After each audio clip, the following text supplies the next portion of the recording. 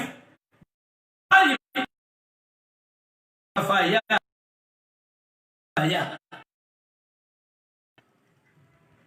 فعلى كل حال اس آیت کریمہ کے ٹکڑے میں اللہ تعالیٰ کے اسماء میں سے دو اسم الحکیم الخبیر کا اس بات ہوتا ہے، اور دونوں کی دلالت اس بات پر ہوتی ہے کہ اللہ تعالیٰ کی صفت اور حکم اور اسی طرح سے خبرہ بھی ہے، اور یہ صفتیں اللہ تعالیٰ کے لیے